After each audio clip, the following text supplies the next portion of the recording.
L'Inde, avec ses 1,443 milliard d'habitants en 2023, a le potentiel de relancer la production de l'Airbus A380, alors que plus personne n'osait imaginer le retour de l'Airbus A380. Ce géant du ciel pourrait renaître grâce à la vision audacieuse de la nation indienne. En s'apprêtant à introduire tant l'A380 que l'A350, l'Inde est à l'aube d'une ère nouvelle, capable de transformer profondément l'expérience de vol international.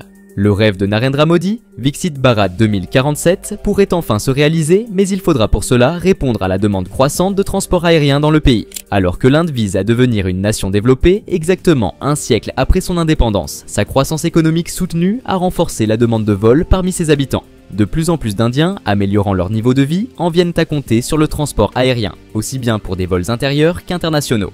Cependant, avec seulement 137 aéroports ouverts dans le pays, réaliser ce rêve semble presque impossible. L'autorité aéroportuaire de l'Inde contrôle et gère ces 137 aéroports, dont 24 internationaux, 103 nationaux et 10 aéroports douaniers. Cette organisation est chargée de la construction, de l'entretien, de la modernisation et de la gestion des aéroports indiens. Mais cela est loin de suffire pour répondre à la demande en constante augmentation. À titre de comparaison, les États-Unis, dont la population est environ 4 fois inférieure à celle de l'Inde, possèdent près de 100 fois plus d'aéroports, soit environ 15 000 aéroports.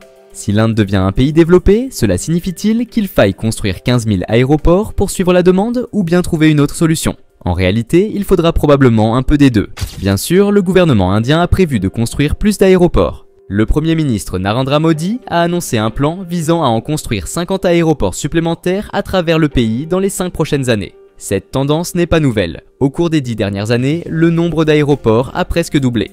Au-delà de la création d'emplois, ce plan permettra de désengorger les autres aéroports, mais certains craignent que cela ne prenne trop de temps. C'est pourquoi il faut une solution plus rapide. Airbus a cessé la production de l'A380 parce que les compagnies aériennes n'en voulaient plus.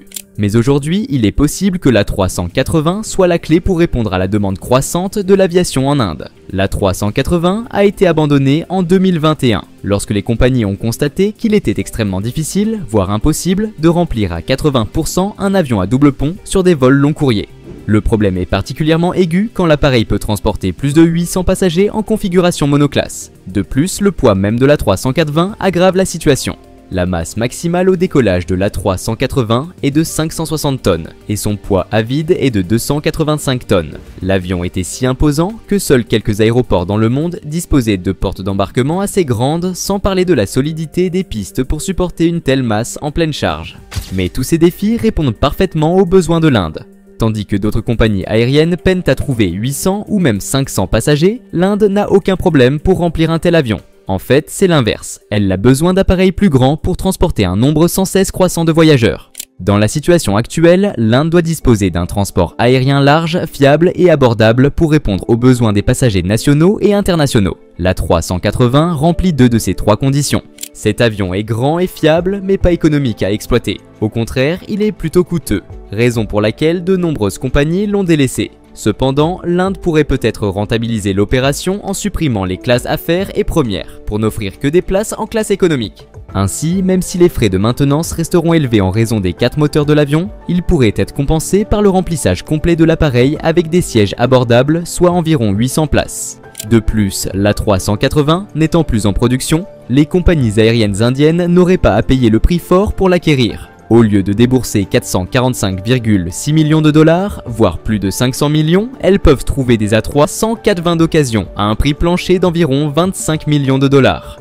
Certains modèles mieux conservés peuvent aller jusqu'à 77 millions de dollars, mais cela reste une affaire quand on considère la capacité de 800 passagers. Surtout, l'Inde dispose déjà de 6 aéroports parmi les rares au monde capables d'accueillir un A3 180, tant au niveau des portes que de la résistance des pistes. Il s'agit des aéroports de Delhi, Mumbai, Hyderabad, Bengaluru, Chennai et Kochi. Comme on le voit, ce sont toutes de grandes métropoles indiennes, qui représentent des points de trafic élevés et où il sera facile de remplir l'A3 180. En ce qui concerne les compagnies aériennes susceptibles d'exploiter un A3 180, il est important de noter que toutes ne peuvent pas inclure cet énorme avion dans leur flotte.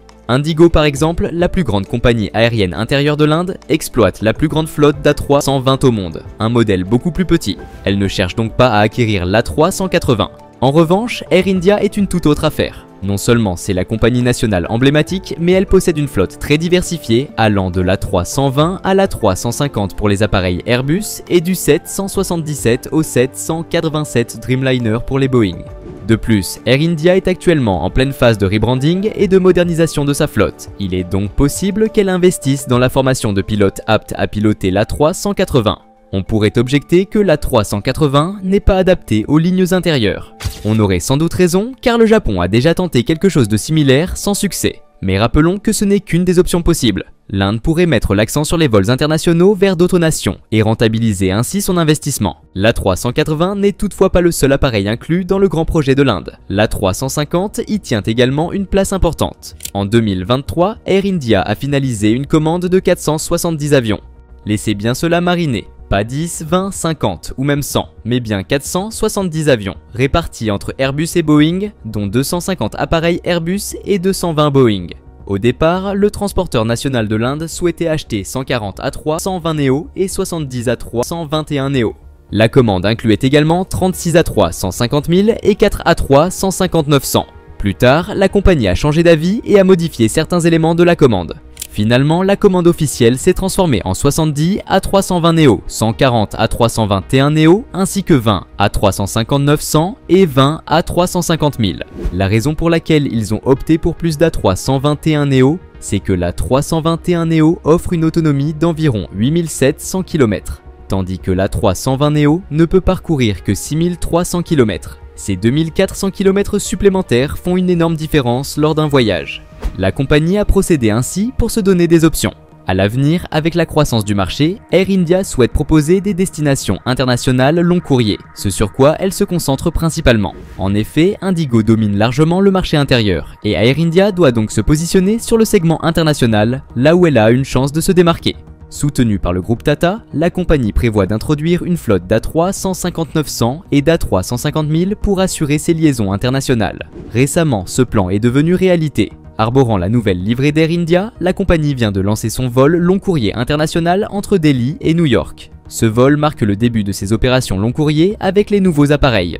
Selon certaines rumeurs, Air India aurait même commandé des A3 150 900 supplémentaires. Certes, l'A3 150 000 a une plus longue portée, mais il présente également des coûts d'exploitation plus élevés que l'A3 150 900. En inaugurant la liaison entre Delhi et New York, Air India est entré dans l'histoire en proposant son premier vol direct sans escale vers l'Amérique du Nord. D'ici le 2 janvier 2026, une nouvelle route Delhi-Newark dans le New Jersey sera mise en place. Étant donné que l'A350 est un nouvel appareil, ce sera le premier avion sur lequel Air India proposera une connectivité Wi-Fi à bord. Cependant, ce service ne sera disponible que sur les vols internationaux. La raison pour laquelle ces appareils représentent une véritable renaissance pour Air India est que ces vols long courriers sont actuellement opérés par des Boeing 777 vieillissants, ce qui entraîne de nombreuses plaintes sur l'expérience passager. Air India prévoit de remédier à cette situation en introduisant la famille A350 dans sa flotte. La compagnie a même déclaré que le déploiement de ce produit phare, récemment mis en service sur la liaison Delhi-Londres Heathrow, représente une étape majeure dans son programme de transformation post-privatisation. Elle commencera par des vols directs quotidiens entre Delhi et l'aéroport international John F. Kennedy de New York, en raison de la très forte demande. La liaison Delhi-Newark, qui sera opérationnelle à partir du 2 janvier 2026, ne sera en revanche assurée que 5 jours par semaine. Après le programme de modernisation de 400 millions de dollars concernant les appareils monocouloirs d'Air India, les 40 nouveaux A3 150 représenteront la prochaine grande étape pour la compagnie. Depuis la commande passée en 2023, 6 avions ont déjà été livrés à Air India. Ces appareils étaient à l'origine destinés à Aeroflot, la compagnie nationale russe. Mais après les sanctions occidentales contre la Russie, Airbus n'a pas pu livrer les avions à Aeroflot et s'est donc tourné vers Air India, le prochain client majeur. Selon la compagnie, les vols en A350 offriront aux voyageurs une expérience à bord améliorée, avec une offre de repas revisitée, une nouvelle vaisselle, de nouvelles literies, ainsi que des kits de confort mis à jour pour la classe affaires et la classe premium économie. Les sièges dans toutes les classes de l'A350 sont équipés du système de divertissement en vol Panasonic EX3 de dernière génération, avec des écrans HD offrant plus de 3000 heures de contenus internationaux dans 13 langues étrangères et 8 langues régionales indiennes. Alors qu'Air India prévoit d'introduire environ 210 monocouloirs à grande portée, elle s'intéresse également à 40 avions A350. Les A350 900 peuvent accueillir entre 300 et 350 passagers et ont une autonomie n'excédant pas 15 000 km. Par exemple, l'un de ces avions propose 316 sièges répartis en 3 classes de service, 264 en classe économique, 28 en classe affaires et 24 en premium économie. Jusqu'à présent, les passagers indiens devaient souvent compter sur des compagnies étrangères pour voyager à l'international de manière fiable, car les compagnies nationales n'avaient pas la capacité requise ou souffraient d'une mauvaise réputation. L'arrivée de l'A350 résoudra définitivement ce problème, rapatriant une part importante du marché vers les transporteurs domestiques. Le seul problème majeur auquel l'Inde est confrontée actuellement concerne les délais de livraison. Avec les perturbations majeures de la chaîne d'approvisionnement à l'échelle mondiale, Airbus et Boeing peinent à respecter les délais de livraison. Une fois ces problèmes résolus, de plus en plus d'appareils rejoindront les compagnies aériennes.